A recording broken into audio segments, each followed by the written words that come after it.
All right, hello wine drinking people. Time for more of what I've had to drink yesterday, and our friend Frank Husic was in town. This is a winery that started out with a bang, the 2001 vintage, I believe the first vintage of his estate cab, and in a blind tasting, you know, with Harlan and Screaming Eagle and all these other top-level wines. This wine came out in first place, and whew, the rest is history, man. These guys had no problem selling it up until about 2008 when the market crashed, and then all of a sudden now we're seeing more than one case of Husic in the market. As a matter of fact, we still have 2007 vintage Husic in the store. This is a Stag's Leap district wine, all estate bottled juice, so except for the Chardonnay and the Pinot Noir. They do buy the fruit for that, and the fruit's changed for the Chardonnay over the last couple of years.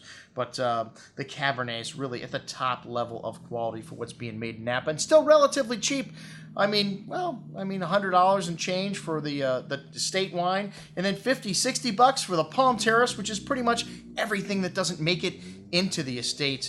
Both of these wines offer a real value when you look at their competition. The Husic Chardonnays from Sullivan Vineyard, which is Dutton Ranch, and these are 20-year-old vines that have never been irrigated, and this is the third vineyard that they've used since 2005. The second year they've had this source for the fruit, and it just keeps getting better and better every year. The Husic Chard, they're finding better and better fruit, and it's kind of a Burgundian style, really clean with a good amount of lemon drop candy, creme brulee notes, and does see some new oak, so you get a little bit of that spice, cinnamon, and vanilla in there, but lots of fruit here also, just really decadent, rich and creamy on the tongue with a smooth texture, good amount of that lemon drop candy fruit, and just the right touch of lightly toasted oak spice. Really lovely richness here, but also has a firm hand of acidity. I don't know if I'd mistake this for Burgundy, but most excellent juice nonetheless. The Pinot Noir is from the Sonoma coast. It's made from a single vineyard out near Occidental, farmed by Peter Lynch, and 35-year-old vines. They get 2 tons per acre. Wow, that is tiny. You can see the Pacific Ocean from this vineyard,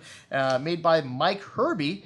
And this is the third Pinot Noir they produce under the Husic label, only 300 cases. So this is the first vintage that's actually made it here to Florida. The rest was sold direct on his mailing list. This wine's got a good amount of fresh red berry fruit, black raspberry, dark cherry, and really pretty floral notes, exotic spices here. Really lovely, smooth and velvety texture on the tongue with pretty floral notes, nice freshness.